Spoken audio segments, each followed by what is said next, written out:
اتنے ہی اہتمام سے قیام اللیل بیان کیا ہے، اور رمضان کا خاص قیام اللیل وہ تراویح ہے جو نبی نے 3 دن پڑھ کے چھوڑی، لیکن پھر صحابہ نے اس کو زندہ کیا، تو وہ بھی رمضان کے ساتھ خاص ہے، کیونکہ یہ نماز رمضان کے علاوہ نہیں ہوتی اس کیفیت کے ساتھ، تو یہ کیفیت کے ساتھ جو خاص نماز ہو رہی ہے جس کو محدثین نے نام بھی الگ دیا، تو یہ رمضان ہی کی خاصیت ہے۔ یہی وجہ ہے کہ رمضان عید کا چاند نظر آتے ہی تراویح ختم ہو جاتی ہے، جہاں تھی وہیں اسٹاپ کرنی پڑتی ہے آپ کو، تو یہ رمضان کی خاصیت ہے، تو اس کی بہت فضیلت ہے، تو دن میں روزہ رکھا کریں اور رات کو تراویح کا اہتمام کریں۔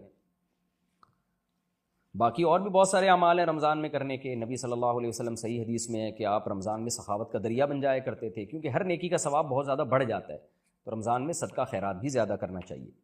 سحری کے وقت میں اختلاف، عوام کیا کرے؟ سحری کے وقت میں اختلاف کے بارے میں رہنمائی فرمائیں، عوام اس اختلاف میں کیا کرے؟ جی ہاں، سحری کے وقت میں یہ اختلاف ہے کہ 18 ڈگری پہ سحری کا وقت ختم ہوتا ہے یا 15 ڈگری جب سورج آ جاتا ہے۔ ہمارے شیخ حضرت مفتی رشید احمد صاحب رودیانوی رحمۃ اللہ علیہ رحمہ اللہ تعالیٰ فلکیات کے بہت ایکسپرٹ تھے، ماہر تھے، ان کی رائے یہ تھی کہ 15 ڈگری پہ جب سورج آتا ہے تو سحری کا وقت ختم ہوتا ہے، اور وہ آج کل جو نقشے چل رہے ہیں نا اس سے تقریباً 15-20 منٹ کے بعد وہ ٹائم شروع ہوتا ہے، لہذا اگر عام نقشوں میں ٹائم لکھا ہوا ہے کہ جی 5:40 پر لکھا ہے سحری کا ٹائم بند ہو رہا ہے، تو مفتی رشید احمد صاحب رحمہ اللہ تعالیٰ نے جو نقشے چھاپے ہیں ان کے مطابق وہ 5:40 کے بجائے 5:50 یا 55 ہوگا، 5:55 چل رہا ہے میرا خیال ہے۔ تو یہ 15 سے 20 منٹ کا اختلاف انڈیا پاکستان میں، لیکن جب آپ ناروے یا ان ملکوں کی طرف جاتے ہیں یورپ کی طرف تو یہ ٹائم اور زیادہ بڑھ جاتا ہے، یہ اختلاف کا جو ٹائم ہے۔ لیکن دارالعلوم کورنگی اور بنوری ٹاؤن وغیرہ کی رائے یہ ہے کہ 18 درجے پہ جب سورج ہوتا ہے تو پھر سحری کا وقت ختم ہوتا ہے، اور اس کے مطابق جو نقشے آج کل چھپے ہوئے ہیں وہ اسی کے مطابق چھپے ہوئے ہیں، وہ ٹائم ذرا جلدی ختم ہو جاتا ہے۔ اب یہ اختلاف ہے، تو اس میں اگر آپ مجھ سے پوچھتے ہیں کہ صحیح قول کیا ہے تو صحیح قول ہماری رائے میں مفتی رشید احمد صاحب کا قول صحیح ہے۔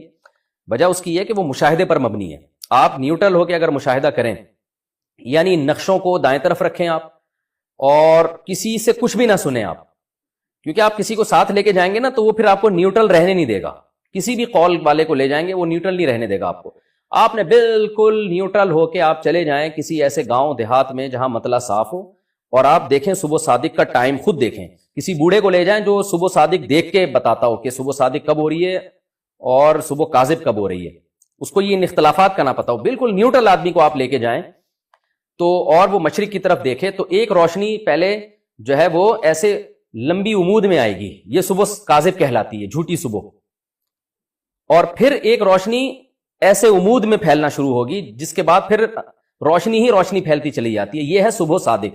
تو اس پر پوری امت کا اجماع ہے کہ پہلے صبح کاذب ہوتی ہے پھر صبح صادق ہوتی ہے، تو جب آپ اپنی آنکھوں سے دیکھیں گے بالکل نیوٹرل ہو کے تو پھر آپ دیکھیں صبح صادق کا ٹائم کب ہو رہا ہے، تو جو ٹائم ہے اس کو نوٹ کر لیں، تو وہ مفتی رشید احمد صاحب کے نقشے کے مطابق ہوگا۔ یہ میں نے ان لوگوں سے پوچھا ہے جو بالکل نیوٹرل ہیں، جو گاؤں دیہاتوں میں اختلاف جانتے ہی نہیں ہیں، تو آپ کہیں بھی دنیا میں جائیں گے نا تو اس طرح سے آپ کو پتہ چل جائے گا۔ لیکن بہرحال اختلاف ہوتا ہے، دوسری طرف بھی علماء ہے تو ان کی ایک رائے ہے، تو جس آدمی میں تحقیق کی صلاحیت ہو، اس مسئلے میں تحقیق کر سکتا ہو، اور تحقیق ایسے ہی کرے گا کہ وہ نقشوں کو ایک طرف رکھے جا کے مشاہدہ کرے، تو وہ تو مشاہدے پر عمل کرے اپنے، اور جس میں تحقیق کی صلاحیت نہیں ہے تو ایک عامی آدمی پھر یہی کرتا ہے کہ بھائی جس طرف جمہور علماء ہیں ان کی رائے پر عمل کر لے، اور احتیاط والی رائے یہ ہے کہ آپ سحری تو کر لیں دارالعلوم کورنگی کے نقشے کے مطابق، سحری یعنی جلدی روزہ بند کر لیں آپ، اور فجر کی نماز آپ مفتی رشید احمد صاحب رحمۃ اللہ علیہ کا جو نقشہ ہے اس کے مطابق پڑھیں، یعنی 15 منٹ لیٹ پڑھیں آپ،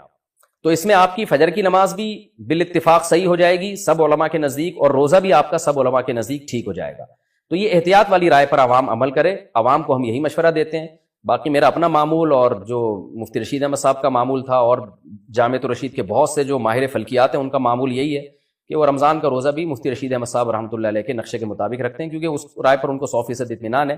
لیکن بہرحال اختلافی مسئلوں میں انسان اپنی رائے مسلط نہیں کر سکتا، اور خاص طور پر عوام میں۔ تو میرا یہ معمول گھر کے اندر تو ہے، لیکن میں پبلک پلیسز میں مفتی رشید احمد صاحب کی رائے پر عمل نہیں کرتا۔ پبلک پلیسز میں کہیں بیٹھے ہوں یا کہیں رشتہ دار آئے ہوں، مہمان ہوں، تو پھر جس ٹائم پہ سب سحری بند کر رہے ہیں ہم بھی اسی ٹائم پہ بند کرتے ہیں، تاکہ خام خامے کوئی جھگڑا نہ ہو، کوئی لوگوں کو اشکالات نہ ہو۔ ایسا نہ ہو کہ میں دیر تک کھا رہا ہوں تو لوگ پوچھیں مفتی صاحب سحری کا وقت ختم ہو گیا، ابھی آپ 15 منٹ بعد کس خوشی میں کھا رہے ہو، ان کو کون سمجھائے گا؟ تو ایک لوگوں میں ایک کنفیوژن پیدا ہوتی ہے، اختلاف پیدا ہوتا ہے، جھگڑے پیدا ہوتے ہیں. ایسا کام نہیں کرنا چاہیے جس سے لوگوں میں ایک اختلاف پیدا ہو. تو اس وقت ہم اپنی رائے چھوڑ دیتے ہیں، ہم کہتے ہیں کوئی بات نہیں، کوئی دیر تک کھانا فرض تو ہے نہیں. تو میں اعتکاف میں بھی کبھی بیٹھا ہوں، تو جس ٹائم پہ سارے اعتکاف والے جو دارالعلوم کرنگی کی رائے پر عمل کر رہے ہوتے ہیں تو ہم بھی اسی رائے پر عمل کرتے ہیں. البتہ نماز میں جلدی نہیں پڑھتا، اگر وہ پہلے ہو رہی ہے تو میں اپنی نماز میں بہرحال بعد نہیں پڑھتا ہوں، کیونکہ اس میں بہرحال احتیاط کا تقاضا یہی ہے کہ وہ دیر سے پڑھی جائے تاکہ بالاتفاق نماز ہماری صحیح ہو جائے. البتہ جب میں گھر میں روزہ رکھتا ہوں، سحری کرتا ہوں، تو چونکہ مجھے حضرت مفتی رشید احمد صاحب کی رائے پر 100% اطمینان ہے تو پھر میں انہی کے نقشے پر عمل کرتا ہوں. لیکن پبلک میں ایسا نہیں کرتا میں. اور آپ کو بھی مشورہ دے رہا ہوں، اگر کسی کو مفتی رشید احمد صاحب کی رائے پر 100% اطمینان ہو بھی جائے تو عوام میں ایک نئی جنگ نہ چھیڑے. وہ یہ بہت غلط حرکت ہوتی ہے کہ آپ کی ایک رائے بن گئی اور آپ سب پہ اس کو زبردستی تھوپنا شروع کر دیں اور عوام میں ایک اختلاف پیدا کرنا شروع کر دیں. عوام کے لیے اتنا کافی ہے کہ جس عالم پر اعتماد ہو اس کی رائے پر عمل کریں. تو اگر بنوری ٹاؤن دارالعلوم کرنگی کی رائے پر عمل کرتے ہیں تو آخرت میں نجات کے لیے ان کے لیے کافی ہے، کیونکہ بہرحال ایک ریلائبل ادارے ہیں اور ان کے بھی علماء اہل حق ہیں. تو اختلافی مسائل میں یہی ہے. اور بھی دیکھیں نا، امام شافعی کا کسی مسئلے میں اختلاف، امام حنیفہ ایک طرف، امام شافعی ایک طرف. تو جو ان اختلافی مسائل میں کرتے ہیں یہاں بھی وہی کر لینا چاہیے کہ آپ کو جس رائے پر اعتماد ہو عمل کریں، دوسرے پر نکیر نہ کریں، آپ اس کو برا بلا نہ کہیں. تو سب سے بہتر عوام کے لیے احتیاط والی رائے ہے کہ سحری دارالعلوم کرنگی کے نقشے کے مطابق بند کریں اور نماز مفتی رشید احمد صاحب رحمۃ اللہ علیہ کے نقشے کے مطابق پڑھیں. اچھا، یہ مفتی رشید احمد صاحب رحمہ اللہ کی جو رائے ہے یہ ان کی اکیلے کی نہیں ہے، دنیا میں اور بڑے بڑے ماہر فلکیات ہیں جو اسی رائے کے قائل ہیں. اور موبائل میں اپلیکیشن میں بھی ایسا ہے کہ آپ جب نارتھ امریکہ کے ادارے کی جو تحقیق ہے صوبہ صادق کی، وہ جب اپنے موبائل میں ڈاؤن لوڈ کریں گے تو وہ مفتی رشید احمد صاحب رحمۃ اللہ علیہ کی رائے والی رائے ہی کو وہاں کے سائنٹسٹ فالو کرتے ہیں. کراچی یونیورسٹی میں بھی بہت سے ایسے سائنٹسٹ ہیں جو فلکیات کے ماہر ہیں، وہ بھی مفتی رشید احمد صاحب رحمۃ اللہ علیہ کی رائے کو اس بارے میں صحیح قرار دیتے ہیں. بہرحال اختلاف ہے تو احتیاط پر عمل کریں، زیادہ بہتر ہے. سیالکوٹ اور گجرانوالا کبھی آپ جائیں، آپ ناشتے میں وہاں پائے کھائیں گے، اتنے پائے کھائے جاتے ہیں ماشاءاللہ. لوگ کہتے ہیں کہ بھینسیں کیا یہاں اینٹوں پہ کھڑی ہوتی ہیں کہ سارے پائے تو لوگ کھا جاتے ہیں. بھائی خوراکیں ہیں خوراکیں. گجرانوالا ایک شہر ہے پنجاب میں، تو وہاں مشہور ہے کہ ان سے پوچھو کہاں جا رہے ہو، کہتے ہیں کھانا کھانے جا رہا ہوں. پوچھو کہاں سے آ رہے ہو، کہتے ہیں کھانا کھا کے آ رہا ہوں. تو خوراکیں ہیں.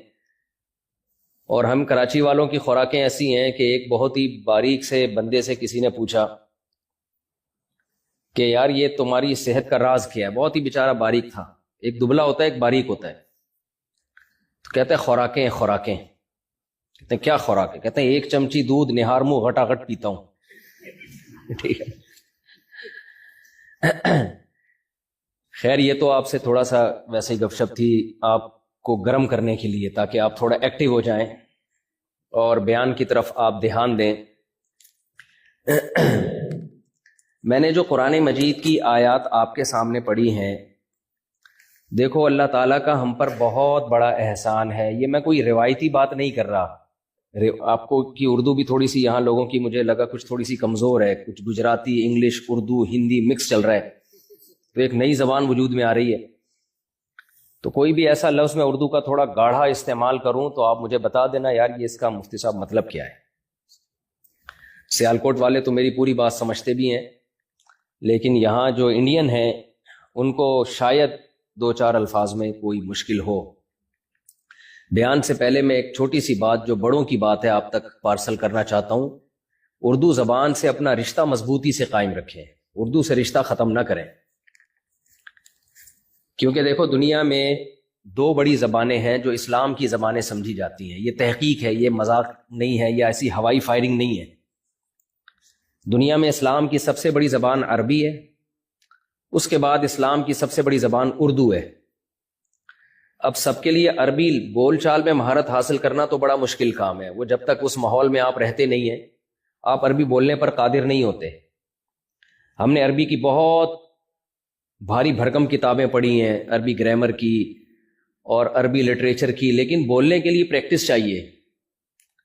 جب تک آپ اس ماحول میں کئی مہینے کئی سال نہیں گزارتے کہ آپ کے اٹھنے بیٹھنے والے سارے عربی بولتے ہیں، اس وقت تک آپ بول نہیں سکتے. یہ انگلش بھی آپ دیکھیں، ڈاکٹر پوری میڈیکل سائنس انگلش میں پڑھتے ہیں، امتحان دیتے ہیں، لیکن انگلش بول نہیں سکتے جب تک کہ وہ پریکٹس نہ کریں بولنے کی. تو ہمارے پاس اسلام کے لیے 2 ہی زبانیں ہیں. سب سے بہتر تو یہ تھا کہ ہم سب عربی سیکھ لیتے, بول چال, وہ مشکل ہے ہر ایک کے لیے. تو ایک دوسری ہماری جو زبان ہے جو ہمیں ورثے میں ملی ہے, انڈیا پاکستان کی مشترکہ زبان ہے, وہ تو اردو ہے. اسی کا دوسرا نام ہندی ہے, جس کو بلا وجہ خام خواہ میں ہندی کہہ دیا اور بلا وجہ پھڈے بازی میں لگ گئے کہ وہ ہندی ہے, یہ اردو ہے. بھائی ایک ہی زبان ہے. انگریز نے توڑ کے جو ہے نا زبانوں کو تقسیم کر کے گیا ہے, جانے سے پہلے بڑے الٹے کام کر کے گیا ہے. کیونکہ اردو ہندی ہے, ہندی اردو ہے. گرامر سے پتہ چلتا ہے کسی زبان کا, تو گرامر سیم ہے دونوں کی, سینٹینس ایک ہی جیسے بنتے ہیں. اب انہوں نے کیا کیا کہ اردو زبان میں جو فارسی عربی کے الفاظ تھے اس کی جگہ دوسری سنسکرت زبان کے الفاظ لانا شروع کر دیے, اس میں ایڈ کر دیے. ورنہ ہندی اردو الگ الگ زبانیں قطعاً نہیں ہیں. تو رسم الخط کو چینج کر دیا, بس لکھنے کا جو طریقہ ہے اس کو چینج کر دیا. تو آپ اس کو اردو کو ہندی کہہ لو, ہمیں کوئی اعتراض نہیں ہے. ہندی کو اردو کہہ لو, ہمیں کوئی اعتراض نہیں ہے. لیکن اس زبان کی حفاظت کرو, چاہے اس کو ہندی کہو چاہے اس کو اردو کہو. بھلے ہندی کی حفاظت کر لو, ہمیں کوئی اعتراض نہیں ہے. بھائی آپ ہندی کہہ کے اس کو بچا, لیکن آپ کو اس زبان کو بچانا پڑے گا تاکہ آپ کا مذہب سے رشتہ قائم رہے. اور مذہب سے رشتہ قائم رہنے سے فائدہ کیا ہوگا؟ آپ کو کیا مذہب سے رشتہ قائم نہیں ہے, ان کے آپس میں رشتے ہی ختم ہو گئے. اب آپ کہو گے آپس میں رشتے ختم ہو گئے تو کیا ہو گیا؟ ہر سوال کا جواب جب تک نہ دیا جائے تو بات بنتی نہیں ہے. بھائی انگریز نے اتنی ترقی کر لی, آپس کے رشتے ہیں ان کے؟ نہیں ہے. تو رشتے قائم کرنے سے کیا ہوتا ہے؟ بھائی رشتے قائم کرنے سے انسان کی فطرت ہے رشتوں کو بچانا, رشتوں میں رہنا. فطرت سے بغاوت کر کے آپ ترقی تو کر سکتے ہیں, خوش نہیں رہ سکتے. سمجھتے ہو گے نہیں سمجھتے؟ آپ کو خوشی کے لیے مصنوعی طریقے چاہیے ہوں گے.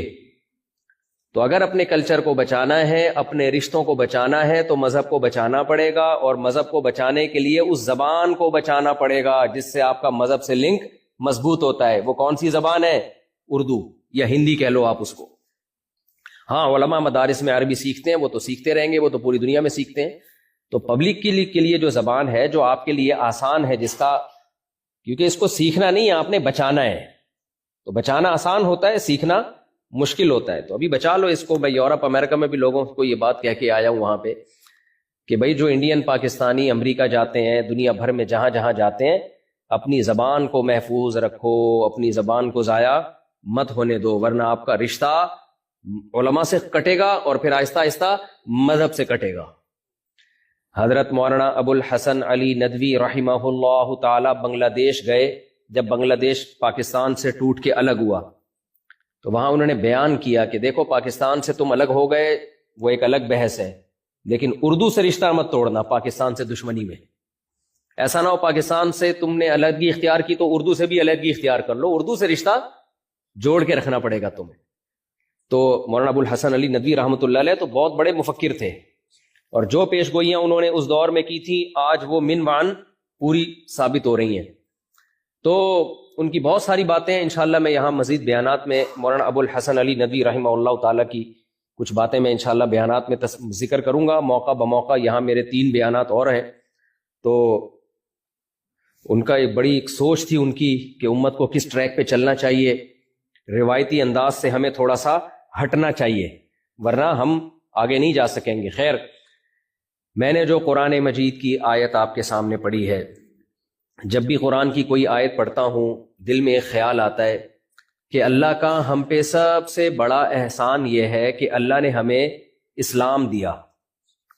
اگر ہمیں اسلام نہ پتہ چلتا نا تو ہم میں اور جانوروں میں کوئی فرق نہیں ہوتا. آپ کہہ سکتے ہو یار کس قسم کی باتیں کر رہے ہو مفتی صاحب, آپ کو ہم نے بیان کے لیے بلایا ہے, فلسفہ جھاڑنے کے لیے بولو نہیں بولو. یہ کیا باتیں کر رہے ہو کہ اگر ہم اسلام سے ہمارا رشتہ نہ ہوتا تو ہم میں اور جانوروں میں کوئی فرق نہ ہوتا. تو کیا مطلب غیر مسلموں کا اسلام سے رشتہ ہے نہیں ہے, تو کیا وہ انسان نہیں ہے؟ لوگ کہتے ہیں وہ تو ہم سے اچھے انسان ہیں, وہ تو ہم سے اچھے انسان ہیں. بھائی قرآن یہ کہتا ہے اولئک کالانعام بل ہم اضل, جو لوگ اللہ کو نہیں مانتے، اسلام کو نہیں مانتے، اللہ قرآن میں کہتے ہیں یہ لوگ چوپایوں کی طرح ہیں، جانوروں کی طرح ہیں، بل ہم اضل، بلکہ جانوروں سے بھی بدتر۔ پتہ ہے ہمیں اللہ کو نہ ماننے والے انسان کے بچے کیوں لگتے ہیں؟ آپ کہہ سکتے ہو ہمیں تو جو اللہ کو نہیں مانتے وہ اپنے سے زیادہ اچھے انسان نظر آتے ہیں، بہت دفعہ وہ ہمیں اس لیے لگتے ہیں کہ دنیا میں اچھائی اور برائی کو ناپنے کا ہر ایک کا پیمانہ اور معیار، کرائیٹیریا مختلف ہے۔ سمجھتے ہو کہ نہیں سمجھتے؟ نہیں سمجھ میں آ رہی، مجھے لگ رہا ہے اوپر سے گزر رہا ہے بیان۔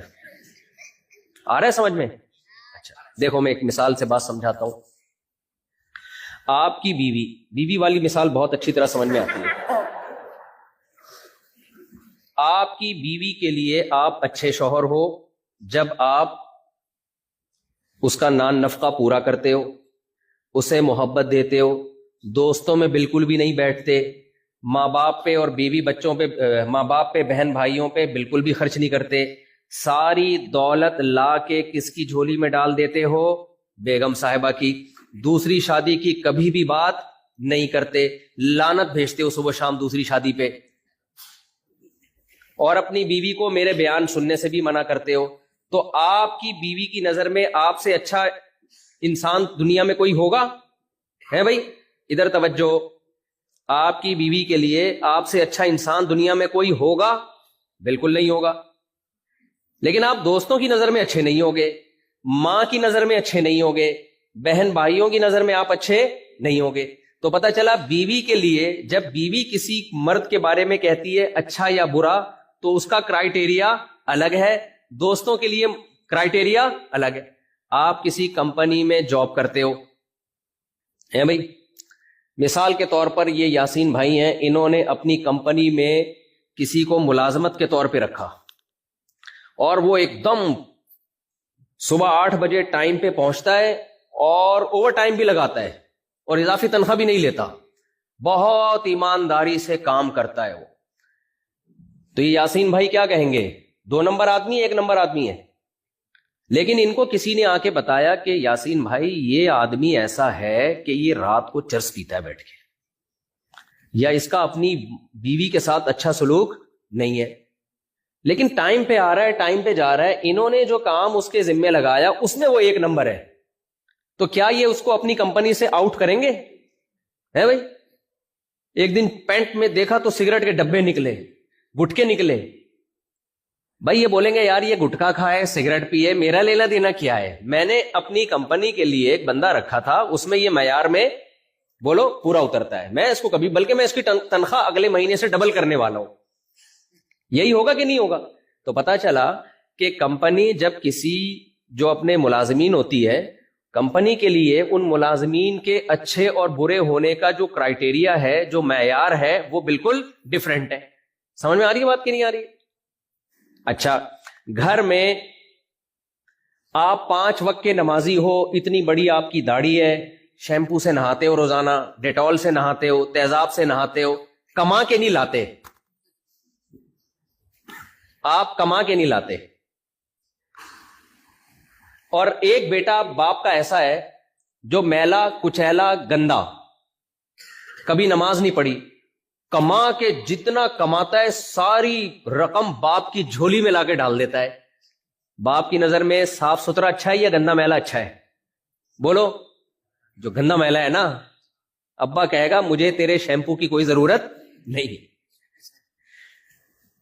تو باپ کی نظر میں اچھائی اور برائی کا معیار اور کرائیٹیریا وہ کیا ہے؟ وہ ڈیفرنٹ ہے۔ یورپ امریکہ میں اچھا شہری، اچھا سٹیزن کس کو سمجھا جاتا ہے؟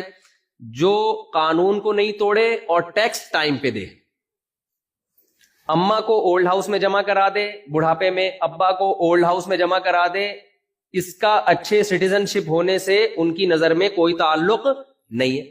18 سال کا بچہ ہو کے ابا کو ٹاٹا کر کے نکل جائے، اماں کو ٹاٹا کر کے نکل جائے، تو بھی وہ سٹیزن، اچھا سٹیزن ہے، وہ اچھا شہری ہے، وہ بشرطے کہ ٹیکس ٹائم پہ دے۔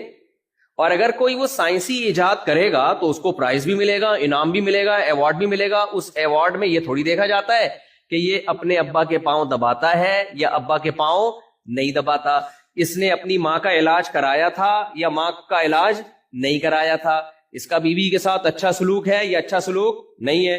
تو پتا چلا بھائی اسٹیٹ جب لوگوں کو دیکھتی ہے تو اسٹیٹ کی نظر میں اپنی عوام اور اپنے شہریوں کو اچھا اور برا کہنے کا معیار وہ مختلف ہے۔ سمجھ میں آ رہی بات کی نہیں آ رہی؟ دوست جب دیکھتے ہیں نا کہ یہ اچھا دوست ہے یا برا دوست، تو وہ یہ دیکھتے ہیں کہ کھانا جب ہم ہوٹل میں جا کے کھاتے ہیں تو یہ کھاتا ہی رہتا ہے یا کبھی پیسے بھی دیتا ہے۔ اگر آپ دوستوں کی گیدرنگ میں جاتے ہو، جب بھی کھانا کا آرڈر کرنے کی باری آتی ہے تو آپ آگے آگے ہوتے۔ ہمارے ایک جاننے والے تھے، جب بھی ہم کہیں ہوٹل میں جاتے اکٹھے کھانے کے لیے تو وہ آرڈر وہ ایسے دے رہے ہوتے تھے جیسے آج انہوں نے دعوت کی ہے۔ میں بھی کئی دفعہ دھوکے میں آیا، میں نے کہا شاید دعوت، مجھے خیال ہوا کہ ملایا تو میں ہوں، دعوت تو میں نے کرنے کا پروگرام تھا، لیکن شاید ان کا آج سخاوت کا دریا بہہ رہا ہے اور آج ان کو خیال آیا کہ یار مفتی صاحب کی دعوت کریں، تو یہ لیا یہ لیا، یہ اتنی چاپیں، اتنی بہاری بوٹی، اتنے کباب، اتنی پلاؤ، اتنی بریانی۔ تو میں سمجھ بیٹھا کہ میں نے کہا شاید یہ دعوت کر رہے ہیں۔ تو اب اگر ایک آدمی جب دوستوں کی گیدرنگ میں جائے ہمیشہ آرڈر ہی دیتا رہے، پیسے کبھی بھی نہ دے، تو دوستوں کی نظر میں وہ اچھا ہوگا برا ہوگا؟ برا ہوگا بھائی۔ تو ہر شخص دوسرے کو الگ نظر سے دیکھتا ہے۔ تو میرے بھائی ہر آدمی کا دوسرے کو جاننے کا، ناپنے کا معیار اور پیمانہ دوسرے سے ڈیفرنٹ ہے۔ اب اس میں سچی مچی والا جو اوریجنل پیمانہ کس کا ہے بھائی، یہ کیسے فیصلہ کریں گے؟ اور آگے چلتا ہوں، میں مثال دیتا ہوں۔ دیکھیں دنیا میں جتنی بڑی بڑی مہذب قومیں ہیں نا، وہ ساری قومیں پینے پلانے کو الاؤ کرتی ہیں۔ پینا سمجھتے ہو؟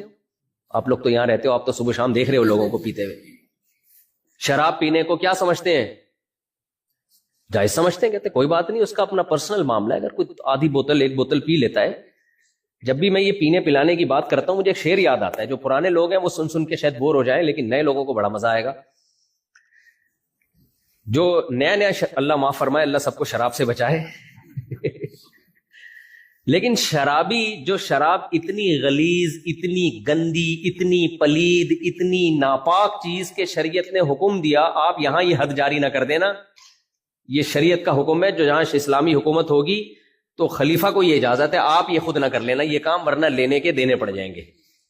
تو شریعت کا حکم کیا ہے؟ جو شراب پیے اسے چوک میں پبلک کے سامنے 80 کوڑے مارو۔ کیا حکم ہے شریعت کا؟ جو شراب پیے اسے چوک میں لے جا کے 80 کوڑے مارو۔ کتنی بری چیز ہے نا شریعت کی نظر میں۔ اب شریعت کا کرائٹیریا معیار ایک الگ ہے، لیکن دنیا کی نظر میں ہم جب گوروں سے پوچھتے ہیں کہ یار تم شراب پیتے ہو تمہیں نشہ نہیں آتا؟ نیا نیا جو آدمی شراب پیے گا وہ تو ایک ڈھکن ہی گھوم جائے گا نا۔ اس پہ شاعر کا ایک شعر ہے، جو ذرا سی پی کے بہک گیا، سہیل بھائی نہیں ہے ورنہ آج ان کی روح خوش ہو جاتی۔ ملاوی میں ہمارے ساتھ سہیل بھائی تھے۔